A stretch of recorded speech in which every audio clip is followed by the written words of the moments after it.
He did not want to go about in Judea because the Jewish leaders were there looking for a way to kill him.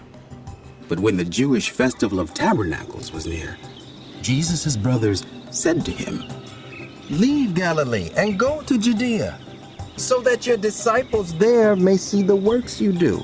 No one who wants to become a public figure acts in secret. Since you're doing these things, show yourself to the world." For even his own brothers did not believe in him. Therefore Jesus told them, My time is not yet here. For you, any time will do. The world cannot hate you, but it hates me because I testify that its works are evil. You go to the festival. I'm not going up to this festival because my time has not yet fully come. Having said this, he stayed in Galilee. However, after his brothers had left for the festival, he went also, not publicly, but in secret. Now at the festival, the Jewish leaders were watching for Jesus and asking, "Where is he?" Among the crowds, there was widespread whispering about him. Some said, "He's a good man." Others replied, "No, he deceives the people." But no one would say anything publicly about him for fear of the leaders. Not until halfway through the festival did Jesus go up to the temple courts and begin to teach. The Jews there were amazed and asked, "How did this man get such learning without having been taught?" Jesus answered, My teaching is not my own. It comes from the one who sent me. Anyone who chooses to do the will of God will find out whether my teaching comes from God or whether I speak on my own. Whoever speaks on their own does so to gain personal glory. But he who seeks the glory of the one who sent him is a man of truth. There is nothing false about him. Has not Moses given you the law? Yet not one of you keeps the law. Why are you trying to kill me? "You are demon-possessed. The crowd answered. Who is trying to kill you?"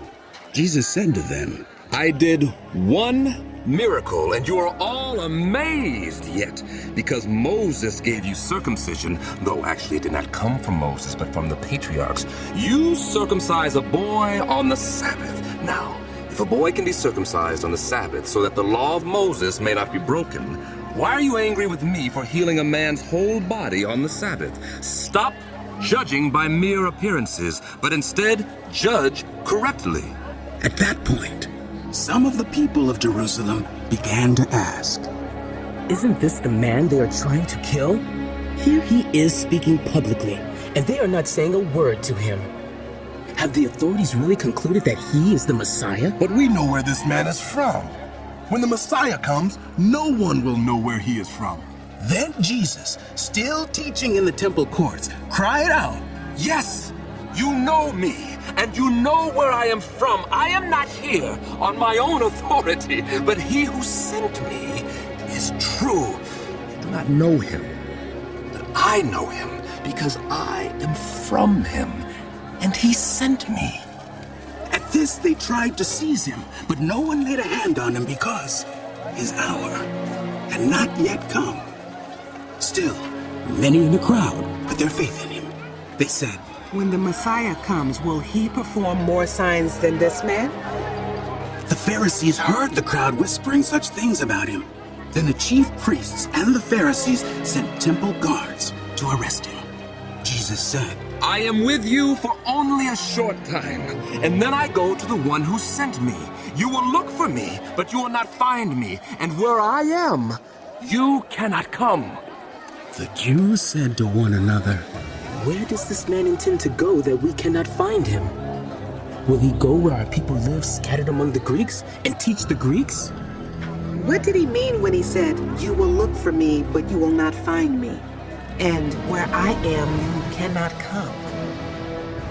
On the last and greatest day of the festival, Jesus stood and said in a loud voice, Let anyone who is thirsty come to me and drink. Whoever believes in me, as scriptures has said, rivers of living water will flow from within them. By this, he meant the Spirit, whom those who believed in him were later to receive. Up to that time, the Spirit had not been given since Jesus had not yet been glorified. On hearing his words, some of the people said, Surely this man is the prophet. others said, He is the Messiah. still others asked, How can the Messiah come from Galilee? Does not Scripture say that the Messiah will come from David's descendants and from Bethlehem, the town where David lived? Thus the people were divided because of Jesus. Some wanted to seize him, but no one laid a hand on him. Finally, the temple guards went back to the chief priests and the Pharisees, who asked them, Why didn't you bring him in? No one ever spoke the way this man does. The guards replied. You mean he has deceived you also? The Pharisees retorted. Have any of the rulers or of the Pharisees believed in him? No. But this mob that knows nothing of the law, there is a curse on them. Nicodemus, who had gone to Jesus earlier and who was one of their own number, asked, Does our law condemn a man without first hearing him to find out what he has been doing? They replied, Are you from Galilee too? Look into it, and you will find that a prophet does not come out of Galilee. Then they all went home. But Jesus went to the Mount of Olives.